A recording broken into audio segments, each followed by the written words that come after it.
Champagne glasses clinked as my sister twirled in her wedding dress, radiating joy. Then my husband grabbed my arm. "We have to leave. Now." His face had drained of color. "What?" "I can't just—" "Anissa, please. I'll explain in the car." The drive home was suffocating with silence until he finally spoke. "You really didn't notice?" His voice trembled. I stared blankly. "Notice what?" He pulled over, handed me his phone. The real purpose of that wedding was never about love. Growing up, my younger sister Paige always seemed to have everything figured out. While I struggled through awkward teenage years with braces and acne, Paige breezed through life with perfect grades, perfect hair, and perfect friends. Our parents never explicitly compared us, but they didn't need to. The trophies lining Paige's side of our shared bedroom spoke volumes. "Anissa, honey, could you help your sister practice for her piano recital?" Mom would ask, even though I had my own math test to study for. "Anissa, look at your sister's report card." All A's again. Dad would beam, not mentioning my solid B average that I worked twice as hard to maintain. I loved my sister, but living in her shadow had shaped my identity in ways I was still unpacking at 32. That's why meeting Drew had been such a turning point for me. He saw me, the real me, not as Paige's older sister or the less accomplished daughter. From our first date at a hole-in-the-wall diner where we talked until closing time, Drew made me feel like I was enough. "You know what I love about you, Anissa?" he told me on our wedding day 3 years ago. "You have this quiet strength. You're the most genuine person I've ever met." Drew struggled with Paige too, though for different reasons. She had a way of making little comments that seemed innocent but cut deep. "I'm so glad Anissa found someone," she once said at a family dinner. "I was worried with her being so shy and all." Drew had squeezed my hand under the table and later told me, "Your sister has no idea how lucky she is to have you." That's who Drew was. Always my cornerstone when family dynamics threatened to erode my confidence. So, when Paige announced her engagement to Jack after dating for just 8 months, I had concerns. Jack had appeared in her life suddenly, a charismatic businessman with a vague job in international finance and stories about his properties in 3 different states. He drove a luxury car, wore designer clothes, and always picked up the check with a flourish that seemed designed to impress. "Don't you think it's a little fast?" I asked Paige over coffee, trying to sound casual. "When you know, she replied, flashing her enormous diamond ring. "Jack says when something's right, there's no reason to wait. Not everyone takes the safe route like you and Drew." I mentioned my concerns to our parents, but they were already enchanted by Jack and his grand plans for the wedding. "He wants to give Paige everything she deserves," Mom said, showing me Pinterest boards of flower arrangements that cost more than my monthly mortgage payment. "Jack insists on paying for most of it," Dad added proudly, though I later learned my parents had taken out a sizable loan against their retirement to cover what Jack called just a few extras to make it special. The wedding planning consumed our family for months. I watched as the modest ceremony Paige had once said she wanted transformed into an extravagant affair at a historic mansion with 200 guests, a live band, and custom everything. The price tag kept climbing, and with it, my unease. The night of the rehearsal dinner, I stepped outside for some air and inadvertently overheard Jack on his phone behind a row of decorative hedges. "Everything's going according to plan," he said in a low voice. "By this time tomorrow, it'll be done." My stomach tightened. When he emerged and saw me, his signature smile appeared instantly. "There's my favorite sister-in-law. Enjoying the party?" He slipped his phone into his pocket smoothly. "What was that about?" I asked, trying to sound light. "Just confirming some surprises for tomorrow," he winked. "Paige deserves a perfect day, right?" I told Drew about it when we got home, my anxiety spilling over. "I don't know. There's something about him that feels off." Drew considered it, then sighed. "Anissa, is it possible you're being a little sensitive about Paige? She's happy, and Jack seems crazy about her." You're right, I conceded, though the knot in my stomach remained. I'm probably just being paranoid. I pushed my doubts aside and promised myself I would focus on being the supportive sister Paige deserved. After all, who was I to question her judgment? She had always been the one who made the right choices. If Paige believed Jack was her perfect match, then I needed to trust that she knew what she was doing. But as I drifted off to sleep, Jack's words echoed in my mind. Everything's going according to plan. Something felt wrong, but I couldn't put my finger on what. I told myself I was imagining things, creating problems where none existed. Tomorrow would be perfect, just like everything else in Paige's charmed life. The morning of the wedding arrived with picture-perfect weather, as if even the elements bent to Paige's will. I arrived at the bridal suite early, arms full of coffee and pastries for the bridesmaids. "Anissa!" Paige squealed when she saw me, already in her silk robe with her hair in rollers. "Can you believe today is finally happening?" Her eyes shone with genuine happiness, and my lingering concerns melted away. This was her day, and she deserved to enjoy every moment of it. The next few hours passed in a flurry of activity. Makeup artists and hairstylists transformed the bridal party, while champagne flowed freely. I helped Paige into her custom gown, a confection of lace and crystal that made her look like she'd stepped out of a fairy tale. "You look beautiful," I told her, and I meant it. Despite our complicated history, seeing my little sister so radiant made my heart swell with pride. "Do you think Jack will like it?" she asked, suddenly vulnerable in a way I rarely saw. "He won't be able to take his eyes off you," I assured her. The ceremony was set to begin at 4 in the afternoon. As guests began to arrive, I noticed a man I didn't recognize speaking intently with Jack near the entrance to the garden where the ceremony would take place. He was tall with sharp features and an expensive suit that somehow didn't quite fit him right. "Who's that?" I asked Drew, nodding discreetly toward the stranger. Jack introduced him as Ryan, his business partner. "Flew in from Seattle this morning, apparently." Throughout the ceremony, I kept noticing Ryan watching the proceedings with an oddly calculating expression. While everyone else was misty-eyed as Paige and Jack exchanged vows, Ryan scanned the crowd, his gaze lingering on my parents and a few of the older guests. After the picture-perfect ceremony came the cocktail hour, where guests mingled on the mansion's sprawling lawn. I was speaking with my aunt when I spotted Drew and Ryan in what appeared to be an intense conversation near the bar. Drew's posture was rigid, his expression serious. When Ryan handed him something, Drew quickly pocketed it and looked around as if to make sure no one had seen. "Excuse me," I murmured to my aunt, making my way toward them. But by the time I reached Drew, Ryan had disappeared into the crowd. "What was that about?" I asked. Drew startled slightly. "What?" "Oh, nothing. Just getting to know Jack's friends." He kissed my cheek quickly. "You look stunning, by the way." I wanted to press further, but the wedding coordinator was waving frantically, signaling it was time for the bridal party to be introduced at the reception. Drew had been acting off since we arrived, constantly checking his phone and seeming distracted, but I chalked it up to the general chaos of the day.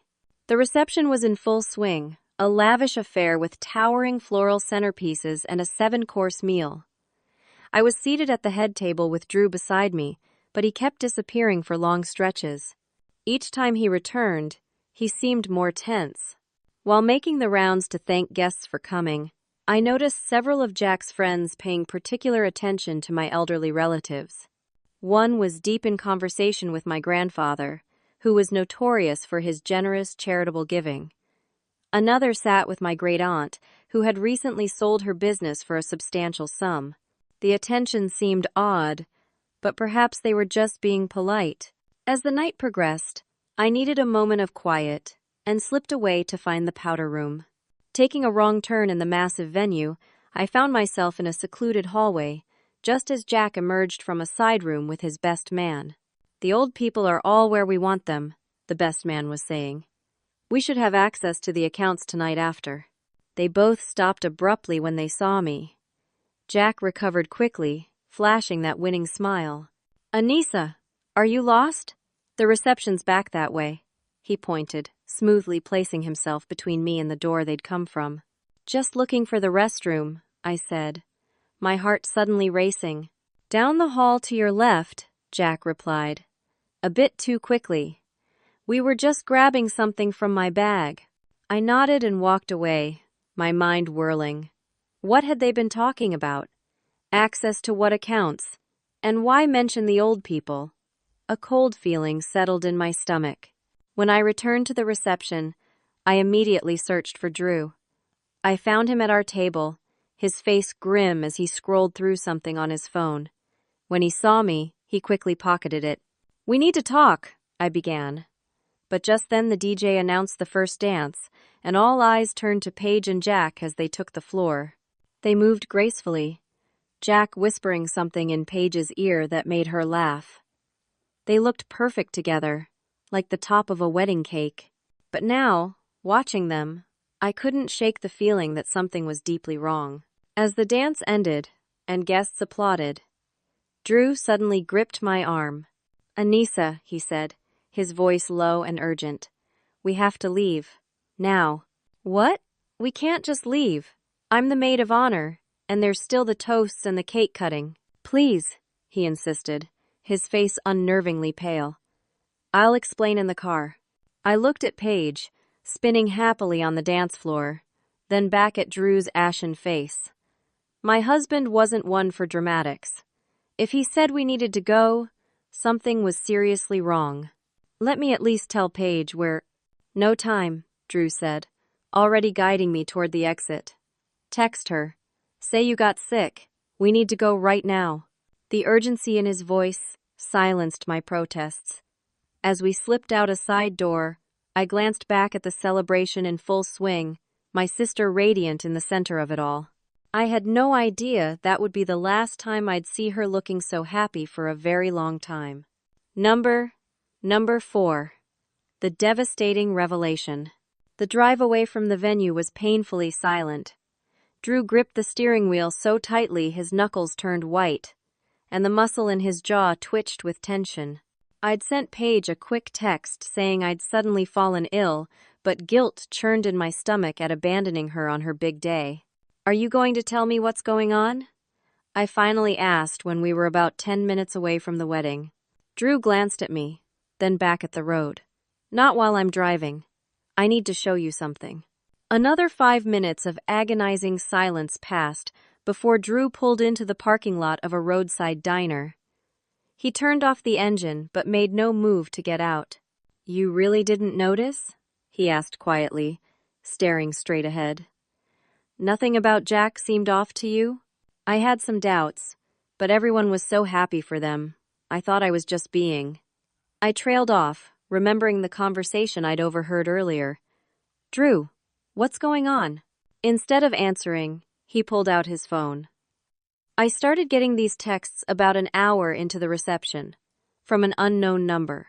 He handed me the phone. On the screen was a series of messages containing photos, links, and documents. The first message was simple. Your new brother-in-law isn't who he says he is. I scrolled through with growing horror. There were newspaper clippings, court documents, and police reports, all featuring the same face, Jack's face, though under different names. James Carson, Jake Collins, John Chapman. I don't understand, I whispered, though part of me was beginning to. Jack is a con artist, Anissa. A professional one. He targets wealthy families, particularly ones with substantial retirement accounts or elderly relatives with sizable estates. I shook my head. That's impossible. My parents aren't wealthy. We're comfortable, but not. Your parents took out a second mortgage to help pay for this wedding. Did you know that? And your grandfather recently mentioned to Jack that he was considering liquidating his investment portfolio for some estate planning. Your great-aunt Linda just sold her business. The pieces were falling into place with sickening clarity. I thought of the mysterious Ryan watching my elderly relatives, Jack's friends conversing with the wealthier guests, the overheard conversation about access to the accounts. How do you know all this? I asked, still clinging to denial. Ryan recognized Jack from a previous con in Seattle. He was the brother of one of the victims, and he's been tracking Jack for months, trying to gather enough evidence to take to the police. When he saw me at the wedding, he decided to approach me rather than cause a scene. I continued scrolling through the messages on Drew's phone. There were links to news articles about families devastated by scams, their life savings wiped out by charming men who disappeared as soon as they got what they wanted. But Paige, she loves him.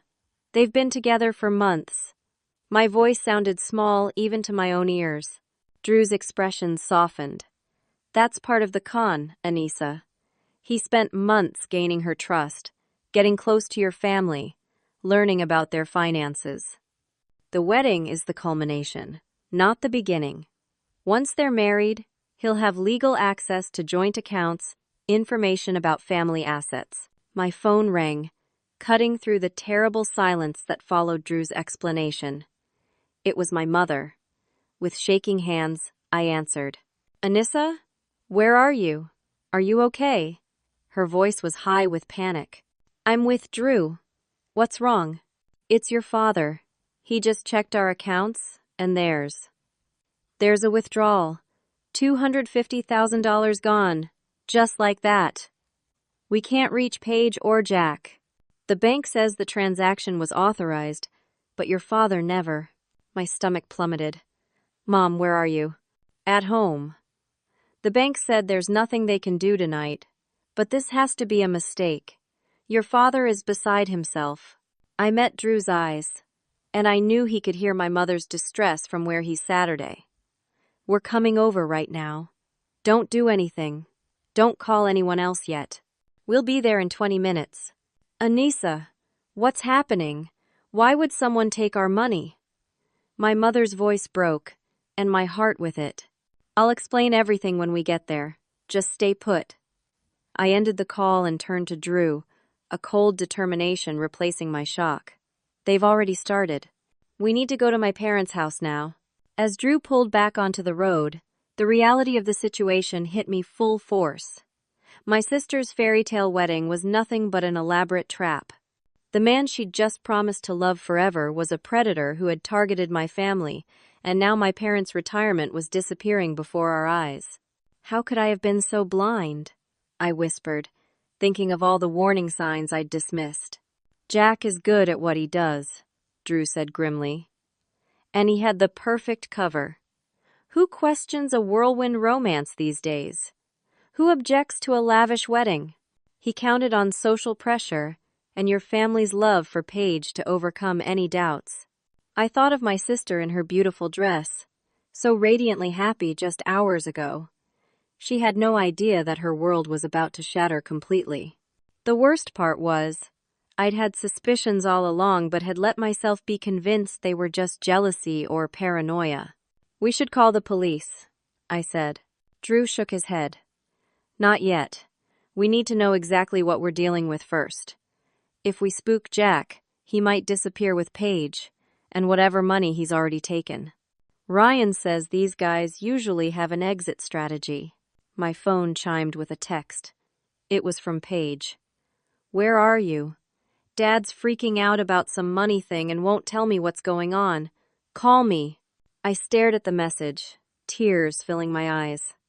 How was I going to tell my little sister that the man she'd just married was a fraud who had orchestrated their entire relationship to steal from our family? That her perfect day, her perfect love, had all been a calculated lie? As Drew drove through the night toward my parents' house, I realized that nothing would ever be the same again. The perfect facade of Paige's life was about to crumble, and I wasn't sure if any of us would be able to pick up the pieces. Number 5. Racing against time.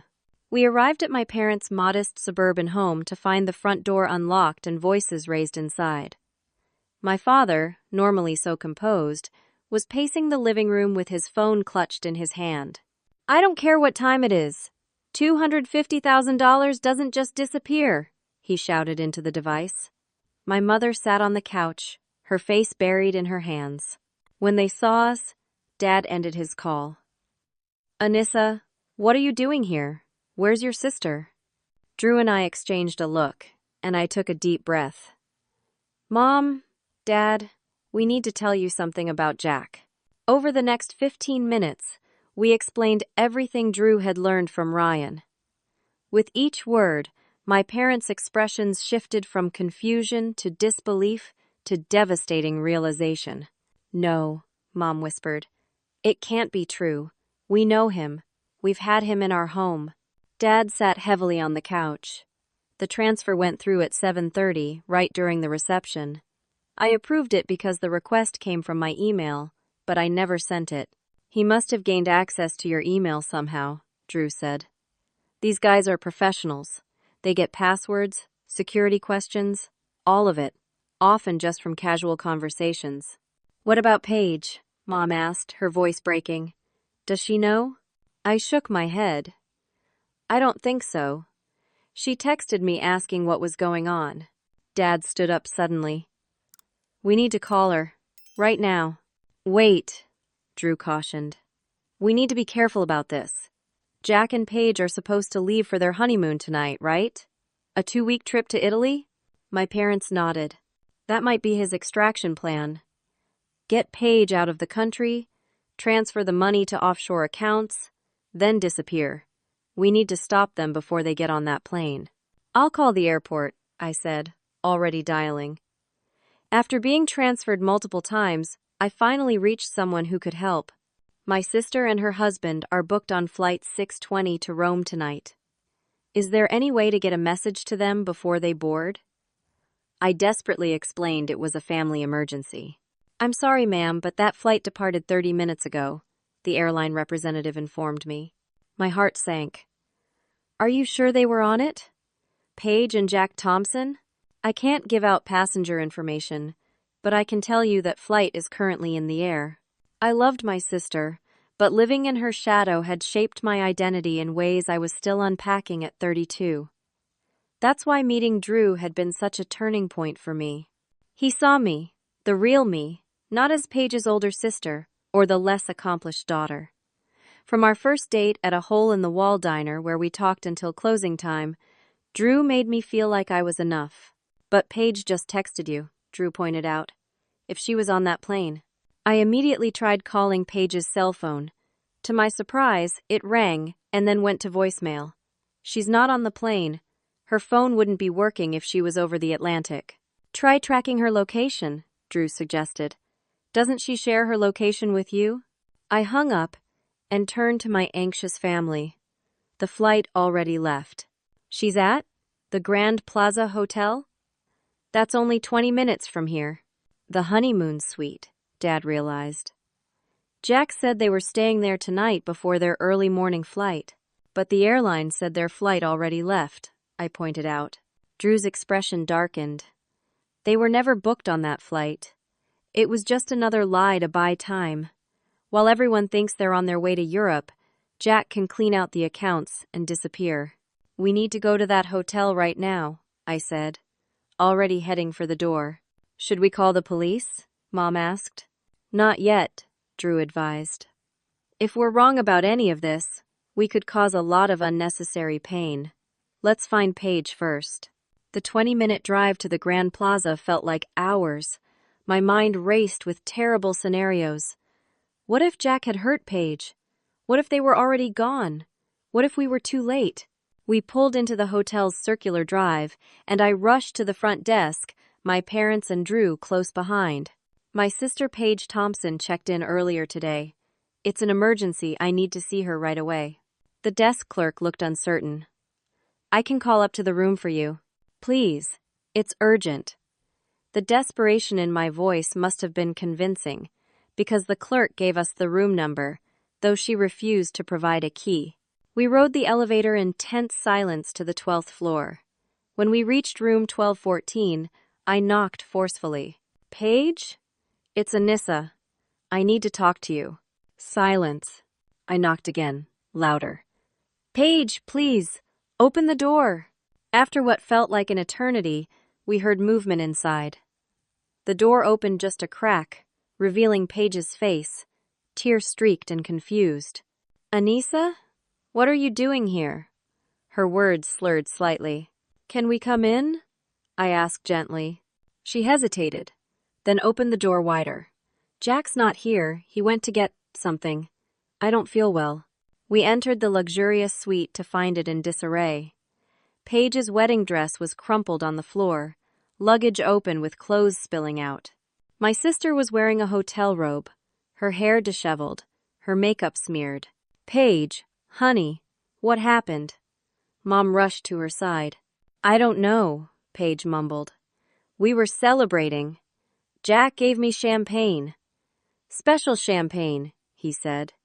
Then I got so tired. She rubbed her eyes. When I woke up, he was gone. Said he had to take care of some business. That was. She looked at the clock, confused. 3 hours ago? I noticed an empty champagne bottle and 2 glasses on the coffee table. One glass was empty, the other still half full. Paige, where's your purse? Your phone? Drew asked quietly. She gestured vaguely toward the bedroom. In there, I think. Drew disappeared into the bedroom while I sat next to my sister on the couch.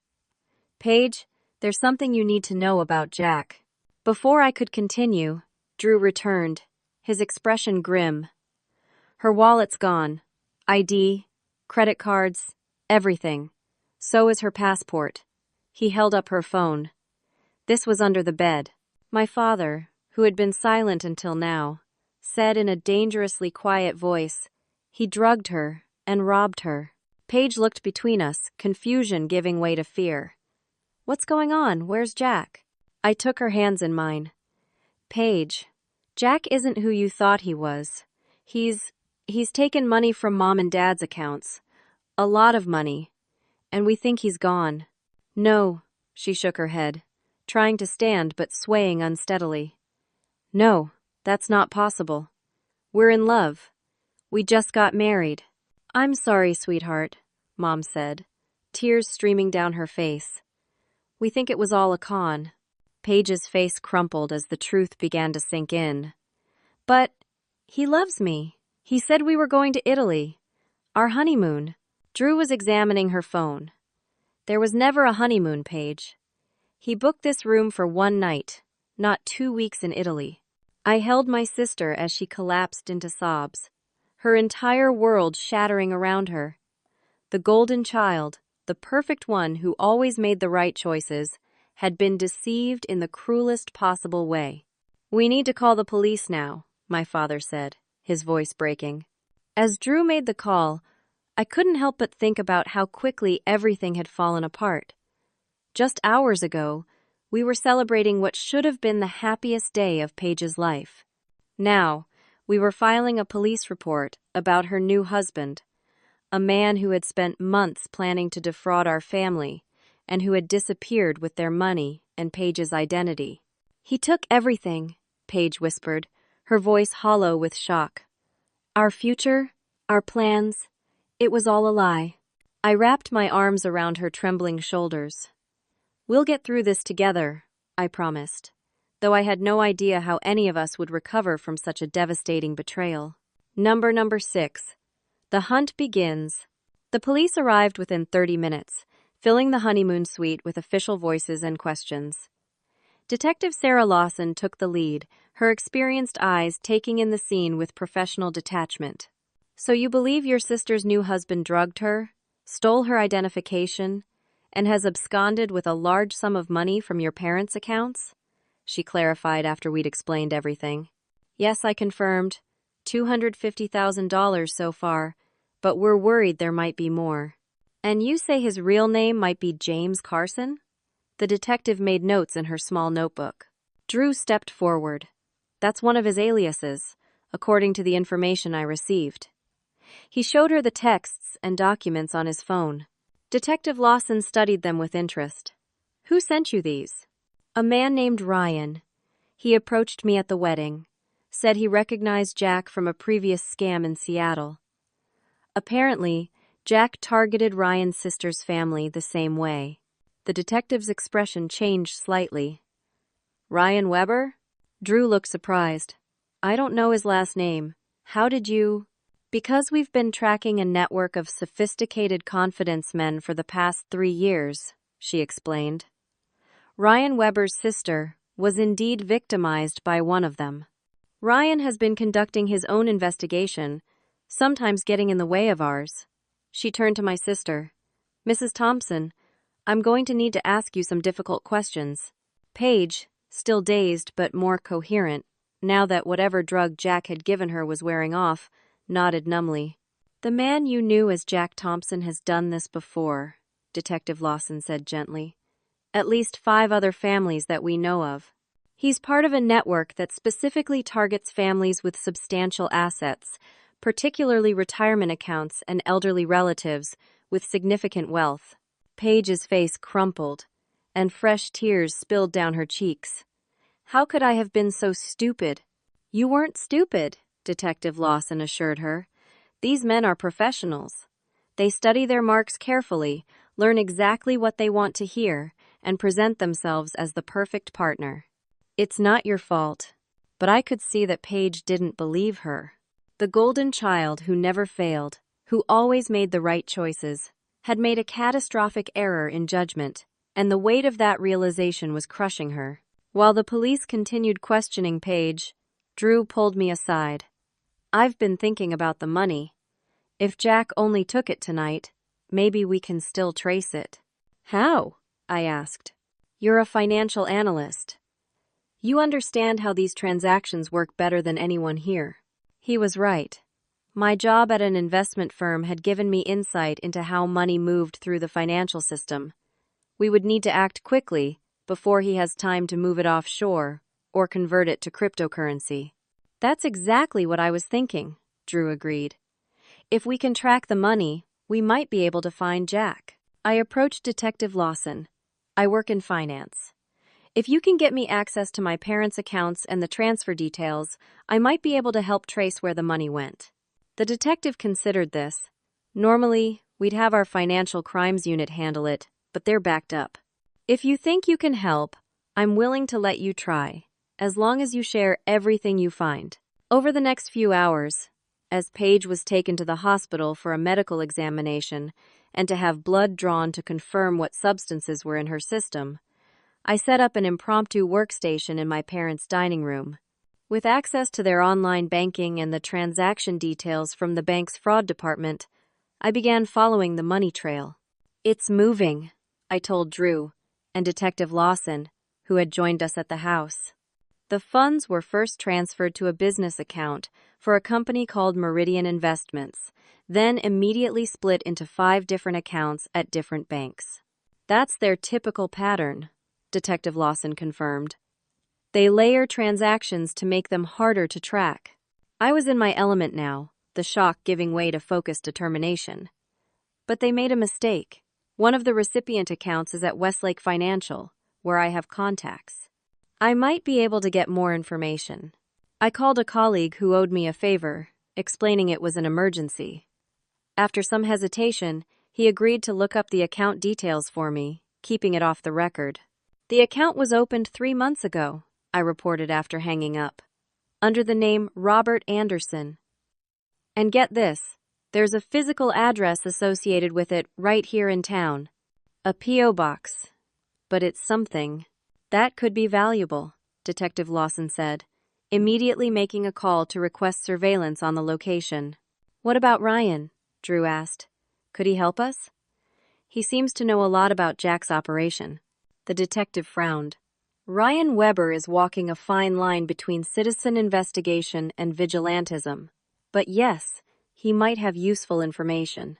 Drew sent a text to the number that had contacted him earlier. Within minutes, his phone rang. Put it on speaker, Detective Lawson instructed. Hello? Drew answered. Did you get out in time? Ryan's voice came through the speaker. Is the family safe? Not exactly, Drew replied. Jack got away with some money, but he left Paige behind. There was a pause. That's unusual. These guys typically take their new spouses with them, at least initially. It makes the families less likely to involve the police right away. He drugged her, I interjected. She was unconscious when he left. Who's that speaking? Ryan asked sharply. I'm Anissa, Paige's sister. Is this call on speaker? Who else is there? Detective Sarah Lawson, Seattle PD. The detective identified herself. Mr. Weber, we've been looking for you. Another pause. I'm only trying to help families like mine and Anissa's. Your department didn't do much for my sister. That was before we understood the scope of this operation, the detective countered. We need to work together now. Ryan seemed to consider this. Jack is part of a 5-man crew. They target families throughout the Northwest, always following the same pattern. Whirlwind romance, lavish wedding, disappearance with the family assets. Do you know where he might go? I asked. They have safe houses in Portland, Boise, and Vancouver. But, his voice hardened, I believe he's still in town. What makes you say that? Detective Lawson asked. Because I've been watching his right-hand man, the guy who was at the wedding calling himself Ryan. Different Ryan, he clarified. His real name is Alex Mercer. I spotted him downtown an hour ago. And you didn't think to mention this to the police? The detective said tersely. I'm mentioning it now, Ryan replied. He was outside the Garfield building, watching it like he was waiting for someone. My guess? He's Jack's backup, waiting to help him move the money and disappear. Detective Lawson was already on her radio, dispatching officers to the location. Mr. Weber, I want you to come in. We need your full cooperation. I'll do better than that, Ryan said. I'll text you everything I have on Jack and his crew, all my research from the past year. But I'm not coming in until these guys are caught. They ruined my sister's life. I want to see them pay. After Ryan disconnected, the detective looked troubled. Vigilantes make me nervous. They tend to spook the criminals or get themselves hurt. But I was thinking about what Ryan had said. If Jack's associate is still in town, that means Jack might be too. And if he's moving money through local accounts, he might have more targets. Drew finished my thought. Other family members he plans to hit before disappearing. I thought about my grandfather, my great-aunt Linda, and the other elderly relatives who had been at the wedding. We need to warn everyone in the family to lock down their accounts immediately. As my parents began the painful process of calling relatives to explain the situation, I continued tracking the money movements, noting patterns and potential vulnerabilities in Jack's financial maneuvers.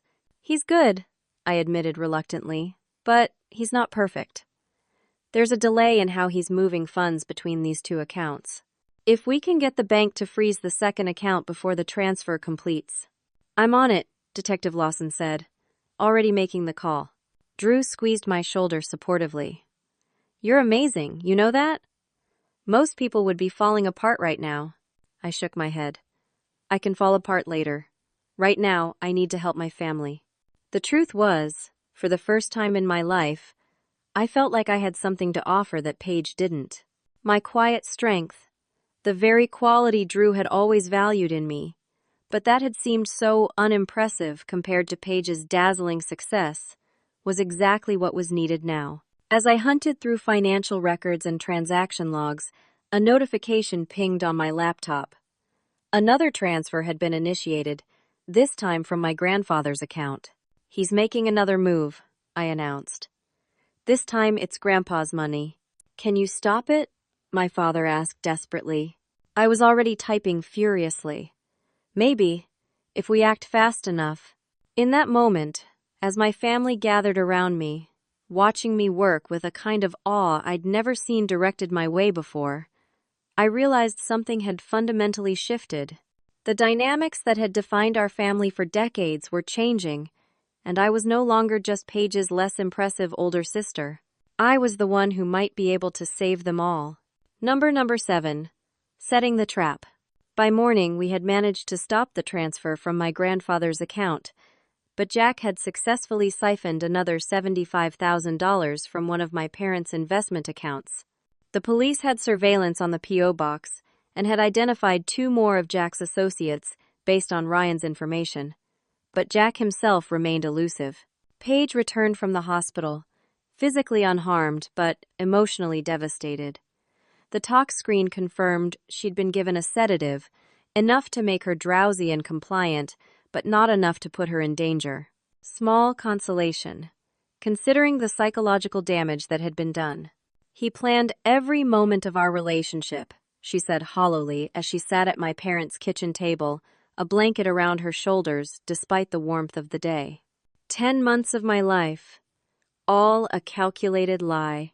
I placed a cup of tea in front of her. You couldn't have known.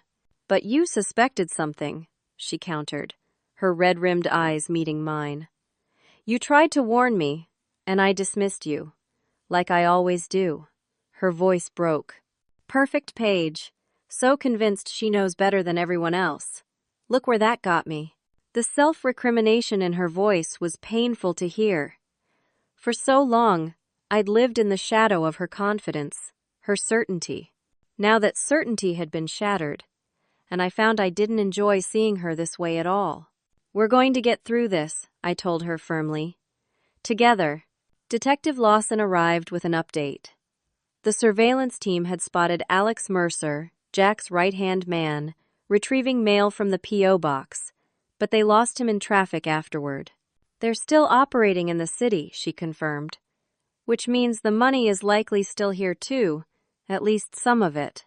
An idea had been forming in my mind since the night before, and now I decided to share it. What if we could lure Jack out? Everyone looked at me. He targeted our family for a reason, I continued. The wedding, the elaborate con, all of it was to access specific funds.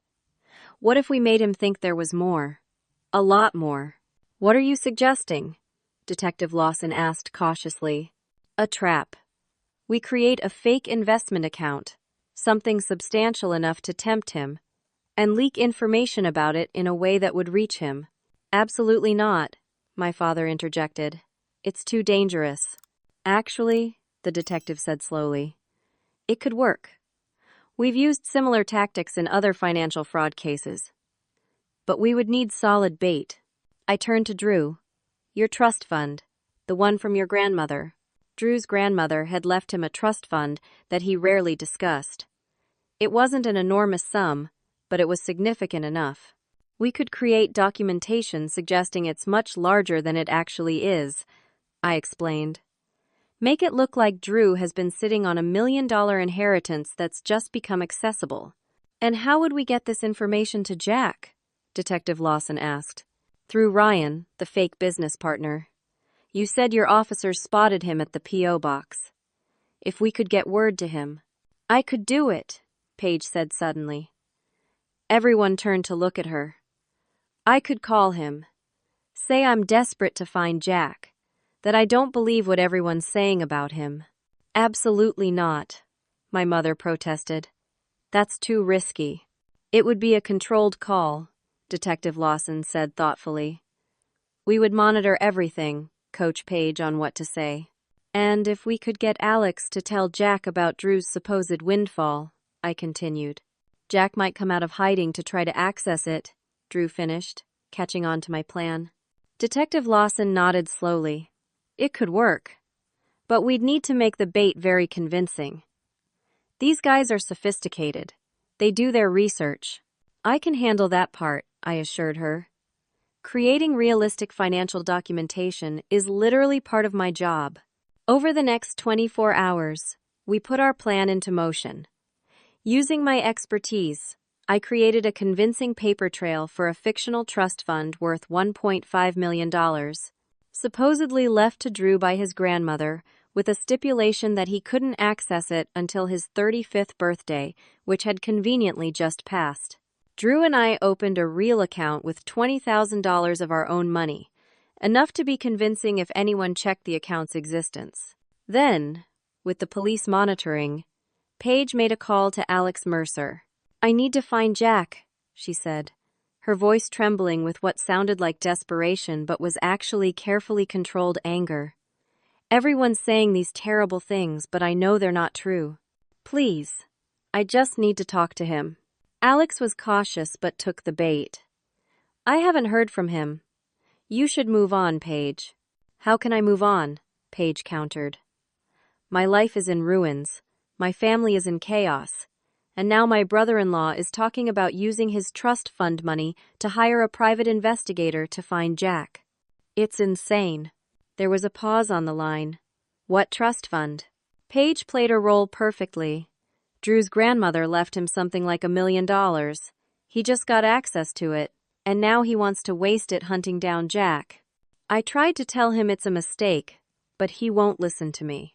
That's interesting, Alex said, his tone carefully neutral but with a hint of something predatory beneath. I didn't know Drew had that kind of money.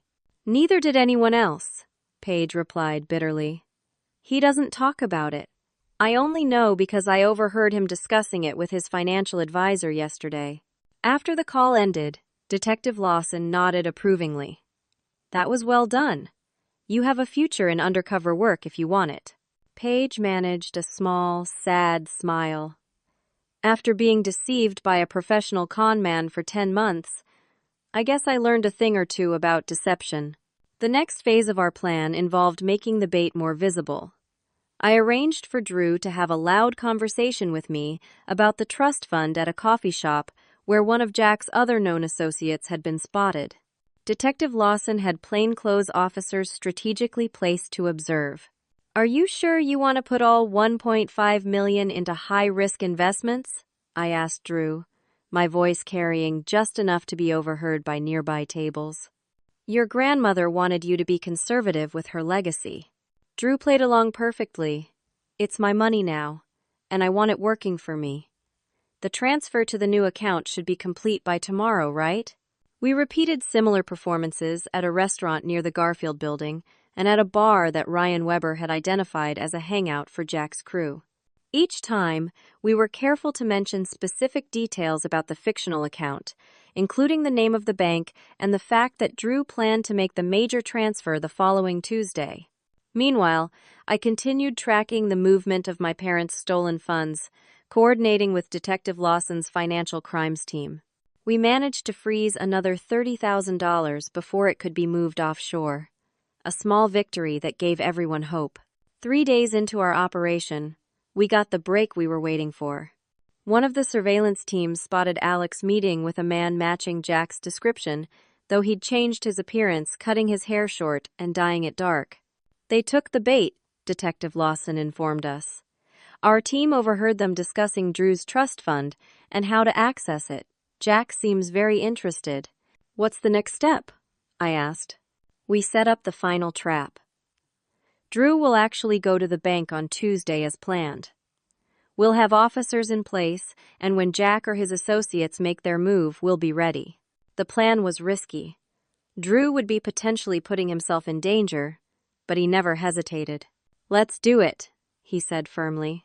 As we finalized the details, Paige approached me privately. Anissa, I need to be part of this. I need to see his face when they catch him. I understood her need for closure, but I was concerned. It could be dangerous. My entire relationship was dangerous, and I didn't even know it, she replied, a new hardness in her voice. I need to do this. I need to look him in the eye knowing the truth. After discussing it with Detective Lawson, we agreed that Paige could be nearby in a secure location, able to witness Jack's arrest without being in the direct line of fire. The night before the operation, as Drew and I lay in bed unable to sleep, he took my hand. You know, this whole thing has made me realize something. What's that? I asked. You've always been the strongest one in your family. Not Paige, not your parents, you. They're all seeing it now, but I've always known. I thought about my sister, who had always seemed so perfect, so confident, now shattered by betrayal. About my parents, who had spent decades subtly favoring Paige, now turning to me in their time of need. About myself, discovering reserves of determination and capability I hadn't fully recognized before. There's something else, Drew said hesitantly. Ryan Weber sent me some additional information today about why Jack might have targeted your family specifically. I sat up, suddenly alert. What do you mean? Drew showed me an old newspaper article on his phone. It detailed a business dispute from 20 years ago between a man named James Carson Sr. and a small manufacturing company owned by none other than my father. James Carson was Jack's father, Drew explained. Your dad's company won a lawsuit against him that apparently ruined him financially. According to Ryan's research, Jack blamed your father for his family's downfall. This wasn't just about money, it was revenge. The revelation sent a chill through me. Jack hadn't randomly selected our family. He had deliberately targeted Paige as part of a decades-long vendetta. The elaborate con, the wedding, all of it had been designed not just to steal money, but to inflict maximum pain on my father by destroying his beloved daughter's happiness. Should we tell my parents? Paige? I asked, horrified. Detective Lawson thinks we should wait until after we've caught him, Drew replied. She's worried it might affect tomorrow's operation, if everyone's emotions are running even higher. I nodded, though the knowledge sat like a stone in my chest. The personal nature of Jack's revenge made him even more dangerous, but it also made me more determined to see him brought to justice. As dawn broke, I prepared myself for what was to come. Today, one way or another, this nightmare would end. And when it did, our family would begin the long process of healing, forever changed by the man who had infiltrated our lives with such calculated malice. I only hoped we would all emerge stronger on the other side. Number 8. Justice and Redemption. Tuesday morning dawned bright and clear, a stark contrast to the tension gripping all of us. Drew and I prepared as if for a normal workday, knowing that every movement might be observed by Jack or his associates. Remember the plan, Detective Lawson reminded us during a final briefing in our home. Drew goes to Westlake Financial at 10:30, meets with the account manager we've briefed, and initiates the transfer. We'll have plainclothes officers inside the bank and surrounding the building. Paige will be in the surveillance van with me, 2 blocks away. I nodded, my stomach tight with nerves. And I'll be at the coffee shop across the street, giving you the signal if I spot any of Jack's crew outside the bank. Exactly. Keep your phone on and the line open. If anything feels off, anything at all, abort immediately. Drew squeezed my hand. It'll work. We've thought of everything. At precisely 10:15, our plan went into motion. Drew drove to the bank, while I walked to the coffee shop, wearing a baseball cap and sunglasses as a minimal disguise. From my seat by the window, I had a clear view of the bank's main entrance and the street. At 10:25, I spotted him. Jack, with his newly darkened hair and different clothes, sitting in a parked car half a block from the bank. He was alone, which surprised me. I casually brought my coffee cup to my lips, the predetermined signal to the undercover officer seated nearby. Target in position, the officer murmured into what appeared to be a Bluetooth headset. Drew entered the bank right on schedule. Through the large windows, I could see him approach the desk and be escorted to a private office by the account manager, exactly as planned. 10 minutes passed. Then, 15. Jack remained in his car, watching the bank entrance. I was beginning to wonder if he had somehow sensed the trap when my phone buzzed with a text from Detective Lawson. Alex Mercer spotted entering bank through side door. Be alert. My heart rate doubled. This was happening. Jack had sent his associate in while he maintained surveillance from outside. I scanned the street again and noticed a second vehicle had parked nearby, with a man I recognized as one of Jack's other associates from Ryan's photos. Second associate in vehicle at North Corner, I texted back. Inside the bank, Drew would be going through the motions of transferring his fictional inheritance to the new account. Alex would be watching, perhaps planning to approach Drew directly, or simply gathering information to report back to Jack. Another text from Detective Lawson. Ready to move on your signal.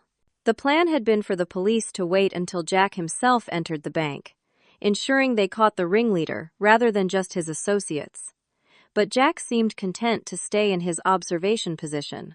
I was weighing our options when the situation suddenly changed. Jack got out of his car and began walking toward the bank, his movements casual but purposeful. This was it. Target approaching main entrance, I texted quickly. "All units stand by," came the immediate response. I watched, hardly breathing, as Jack entered the bank. Through the windows, I saw him pause in the lobby, scanning the interior. He spotted Drew in the glass-walled office, and a small, satisfied smile crossed his face. Time seemed to slow as Jack approached the office where Drew sat reviewing documents with the account manager. He knocked on the glass door, and Drew looked up, his expression carefully neutral, despite the fact that he was seeing his sister-in-law's fraudulent husband for the first time since discovering his true identity. The account manager, who had been briefed on the operation, opened the door. "Can I help you?" "Sorry to interrupt," Jack said smoothly, his voice just audible from where I sat across the street. "I'm Drew's financial advisor. He asked me to join this meeting." Drew stood up. "I don't think I did." Jack's confident smile faltered slightly, but he recovered quickly. "Come on, Drew. We discussed this yesterday." "The trust fund transfer? You mean the money you were planning to steal, just like you stole from my in-laws?" Drew said evenly. "Just like you stole my sister-in-law's happiness?" Jack's face changed, the charming mask slipping to reveal something cold and calculating beneath. He took a step back, clearly sensing the trap, but it was too late. "Police! Freeze!" Officers who had been posing as bank employees and customers converged from all directions, weapons drawn. Jack bolted, showing surprising agility as he darted between desks and startled customers. He crashed through a side door, setting off alarms, and sprinted into the street. But the police had anticipated this. An officer tackled him before he made it 10 steps, bringing him down hard on the sidewalk. I rushed out of the coffee shop just in time to see Jack being handcuffed, his face pressed against the concrete. Detective Lawson's surveillance van pulled up, and Paige emerged, her face pale but determined. As the officers pulled Jack to his feet, Paige walked directly up to him. The man she had married less than a week ago, the man who had orchestrated an elaborate fraud designed to destroy her family, looked at her with cold defiance. "You don't get to look at me like that," Paige said, her voice steady despite the emotion clearly roiling beneath the surface. "You don't get to act like I'm nothing. I'm not nothing. My family is not nothing." Jack's expression flickered, and for a brief moment, I saw something like genuine regret cross his face. Then it was gone, replaced by a sneer. "You were so easy, Paige. So desperate to be loved, so blind. Just like your father was blind 20 years ago when he ruined my family. So he knew." The revenge aspect hadn't been just Ryan's theory. It had been Jack's driving motivation all along. "What are you talking about?" Paige asked, confused. Detective Lawson stepped in. "That's enough. Save it for your statement." She nodded to the officers, who led Jack toward a waiting police car. As they took him away, I saw the surveillance van door open again, and Ryan Weber stepped out. He watched Jack being placed in the police car with grim satisfaction. "You did it," he said, approaching our group. "You got him." Detective Lawson gave him a stern look. "You and I still need to have a conversation about interfering with a police investigation." Ryan nodded. "I know. But it was worth it to see him caught. For my sister. For all the families he's hurt." Later that day, as we gathered at the police station to give our statements, the full scope of Jack's operation became clear. The Financial Crimes Unit had managed to trace and freeze a substantial portion of the stolen money. About 40% of my parents' funds had been recovered, with hopes of finding more as the investigation continued. Jack and his crew were facing multiple charges across several states. The evidence against them was overwhelming, thanks in part to Ryan's meticulous research and the financial trail I had helped uncover. "Most of these guys, when caught, try to cut a deal," Detective Lawson told us. "They give up their associates, return what money they can, and hope for leniency. But Jack..." She shook her head. "He's different. The personal vendetta angle explains a lot." "Will he go to prison?" Paige asked quietly. "Almost certainly. The charges he's facing carry substantial sentences. He won't be able to hurt anyone else for a very long time. The weeks that followed were a time of slow healing for our family. My parents began the process of rebuilding their finances, though their retirement would be delayed by several years. The legal proceedings to annul Paige's marriage moved forward. Another painful reminder of the deception she had endured. Paige herself struggled the most. Her confidence, once so unshakable, had been profoundly damaged. She moved back into our parents' home temporarily, unable to face returning to the apartment she had shared with Jack. "How do I trust anyone again?" she asked me one evening, as we sat on the porch swing like we used to as children. "How do I know what's real?" "You start small," I told her. "You trust the people who have proven themselves trustworthy. Mom and Dad. Me and Drew. Your real friends who are standing by you now." She leaned her head on my shoulder, a gesture of vulnerability I couldn't remember her showing since we were very young. I always thought I had everything figured out, that I was somehow immune to making big mistakes. Now look at me. "Now look at you," I echoed. "Still standing, still fighting, still my amazing sister who will get through this stronger than before." She managed a small smile. "When did you get so wise?" "I've always been wise," I replied lightly. "You just never noticed because you were too busy being perfect." That made her laugh, a sound I had worried I might not hear again for a long time. 6 months after Jack's arrest, our lives had found a new normal. The trial was still pending, but the prosecutors were confident about their case. Most of Jack's associates had taken plea deals, providing even more evidence against him. My parents had adjusted their retirement plans and were focusing on the positive aspects of their lives rather than what they had lost. The experience had changed them too, making them more aware of the quiet strength I had always possessed, but that had gone largely unrecognized in Paige's shadow. As for me, the skills I had demonstrated during the investigation had led to a promotion at my firm and a new focus on fraud detection and prevention. What began as a personal mission to help my family had revealed a passion and talent I hadn't fully appreciated before. But perhaps the most meaningful development came from an unexpected place.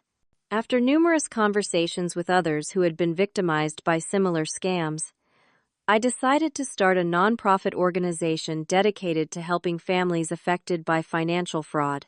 Clarity Financial Recovery Services, I explained to Paige when I shared my idea, providing support, resources, and expertise to people who've been where we were. "That's amazing, Anissa," she said sincerely. "But it's a huge undertaking. How will you manage it with your job?" "That's actually why I wanted to talk to you," I replied. "I was hoping you might want to be involved. With your background in communications and your personal experience, you'd be perfect." Paige looked surprised, then thoughtful. "You think people would listen to me? After I was so completely fooled?" "Because you were fooled," I emphasized. "Who better to help others recognize the warning signs? Who better to show them there's a path forward, that being victimized doesn't define you?" For the first time in months, I saw a spark of the old Paige in her eyes, the confidence and purpose that had always driven her. But it was different now, tempered by experience and genuine humility. "I'd like that," she said finally. I think it would help me as much as I'd be helping others." On the day we officially launched Clarity, surrounded by family, friends, and even Detective Lawson and Ryan Weber, I looked around at the people who had been through this painful journey with me. My parents, standing taller and wiser. Drew, whose unwavering support had been my foundation. And Paige, addressing the small crowd with a new kind of authenticity that made her even more compelling than before. "Sometimes the truths we need to face are the hardest ones," she was saying. "The truth that people aren't always who they claim to be. That love can be weaponized. That none of us is immune to deception. But there are other truths too. The truth that we are stronger than we know.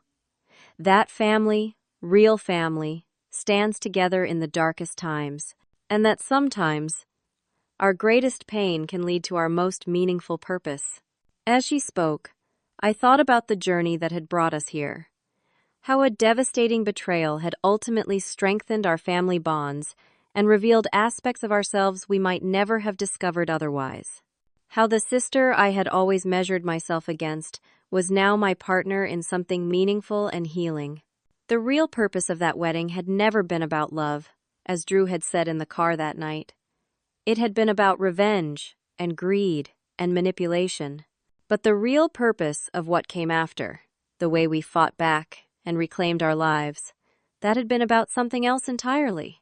It had been about discovering our true strength, about justice and redemption, and about transforming pain into purpose. And in that transformation, we had all found something we didn't know we were looking for. The truth about ourselves, and the power that comes from facing it head-on, no matter how difficult it might be. Have you ever had to face a difficult truth about someone you trusted? How did you find the strength to move forward? Share your thoughts in the comments below. Don't forget to like this video if Anissa's story resonated with you, subscribe for more real-life stories, and share with someone who might need to hear this message today. Thank you for listening.